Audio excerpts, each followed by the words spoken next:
This episode isn't about a haunted attraction, it's about what happens when a child runs out of safe spaces to hide. Safety is exchanged for stimulation, and no one notices until it's too late. Greetings, ghouls, and welcome to a dive into horror television. Tonight we explore the funny world of the Funhouse. We open to a truck hauling a funhouse down a street. We meet Chad and his sister Kelly. Their dad canceled dinner. Kelly wonders if their dad even wants to see them. He's been distant since their parents divorced. Chad and his sister are having a tough time adjusting to their new normal. We hear a noise outside, so they look out the window and see the funhouse driving by. The next day after school, Chad notices the funhouse parked in a lot. The kids go over to check it out. The carny selling tickets is pretty spooky. Chad wants to go in, but Kelly isn't so sure. She wants to go home. Something's not right at the funhouse. So Chad goes in alone. There's a trippy white and black room that he must navigate his way through. Then he finds a masked family of animatronics eating at a table.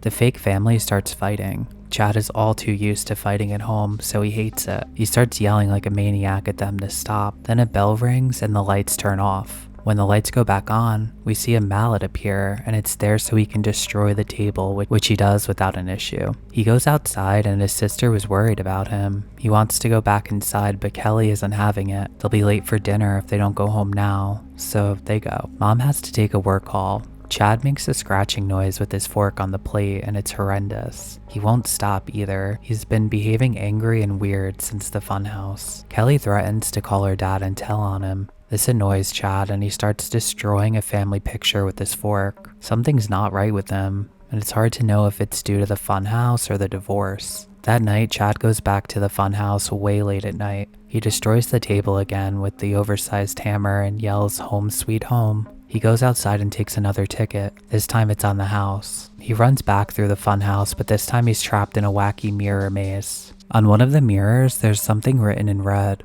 and when Chad sees his reflection, he's monstrous looking. The writing says the only way out is to face yourself. Look at that face. I would have a stroke. The next morning, Chad is sitting on Kelly's bedroom floor. He wants to go back to the funhouse, and he tells his sister that it makes you feel like everything is going to be okay. She's deeply concerned. He feels like nobody cares about him. He feels alone. The only place he feels good is the funhouse. She tells him he sounds crazy. So they walk to school and take a shortcut, but it leads them straight to the funhouse. He grabs his sister by the arm and drags her to the funhouse. She doesn't want to go in there, no matter how pushy her brother becomes, so she runs home and Chad goes in. That night, Chad comes home late. He didn't go to the family dinner and he's furious that his sister told their mom about the funhouse.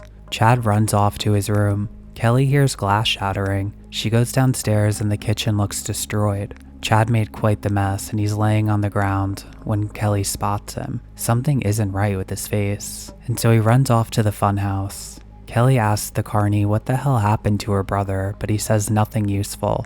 Kelly goes into the funhouse to look for Chad. She gets to the room with the hammer and the family, and he's there ready to Hulk smash the place down. She takes his hammer and runs off. When they reach the mirrored hallway, she tells him that his anger is destroying him. Just look at the mirror at what you're becoming. His face is wonky looking and freaky. She wants him to let go of his rage. He smashes the mirror and lets out his hate. His face changes back and he's finally free from what's held him back. The carny says to head home quick before they miss another family dinner. Kelly wonders how he knew about their family dinners, but when they look back at the funhouse, the lot is empty and there's nothing there. The funhouse functions less as a haunted attraction and more as a symbolic container for unresolved emotion. It absorbs Chad's rage, confusion, and sense of abandonment, then feeds those feelings back to him in exaggerated theatrical form. Unlike traditional haunted houses that threaten from the outside, this one responds to Chad's internal state. The environment does not create his anger, it validates and amplifies it.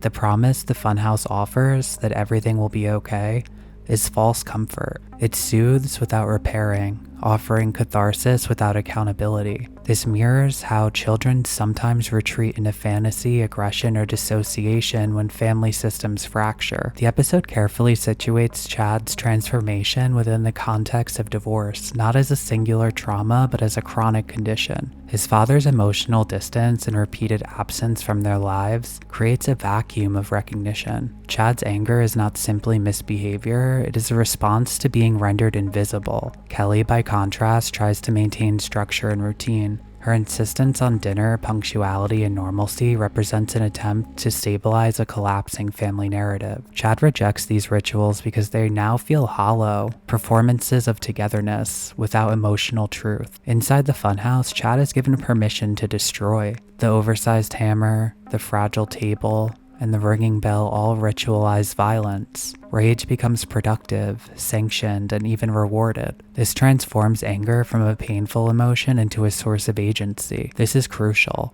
Chad is not merely venting, he's being trained. The funhouse teaches him that destruction brings relief and clarity. The more he smashes, the more at home he feels. The mirror maze literalizes the episode's core psychological thesis. Unexamined anger distorts self-perception. Chad's monstrous reflection is not a curse, but a revelation. He's becoming what he feels, warped, isolated, and frightening even to himself. The inscription, "The only way out is to face yourself," rejects external blame. Divorce, parental failure, and neglect may explain Chad's pain, but they cannot absolve him of responsibility for what he does with it. Horror here is internalized, not imposed. Kelly serves as the episode's ethical center. She does not deny Chad's pain, but she refuses to indulge his destructiveness. Importantly, she does not save him by force. She removes the hammer, the tool of rage, forcing him into confrontation rather than release. Her insistence that his anger is destroying him reframes the conflict. The true danger is not the funhouse, the divorce, or the carny, but the belief that anger is the only available language for pain. Chad's breaking of the mirror is not a triumph of violence, but an act of emotional release. Unlike earlier destruction, this moment is not about domination, it is about surrender. His rage is expressed, not rewarded. The restoration of his face signifies reintegration. Anger acknowledged, not erased, but no longer in control. This distinguishes healthy catharsis from compulsive aggression. The episode suggests that pain must be faced, not staged endlessly. The vanishing funhouse underscores the episode's final truth. There are no external structures that can permanently contain unresolved emotional pain. Escape spaces dissolve once they serve their purpose. What remains is the family, flawed but necessary. The episode ends not with healing, but with the possibility of it. The funhouse uses horror iconography to explore how children process emotional abandonment. It warns against spaces, real or psychological, that offer relief through destruction, and argues instead for confrontation, expression, and connection as the only paths out. The scariest thing in the funhouse is not the mirror, but how good it feels to stop fighting reality. Dylan Minney played Chad, and his career blew up after his role in 13 Reasons Why and 2022's Scream. He seems to have quit his successful acting career to focus on his band Wallows. Michaela Brie-Ann Woodley played Kelly, and that was her first and only acting credit, which surprises me.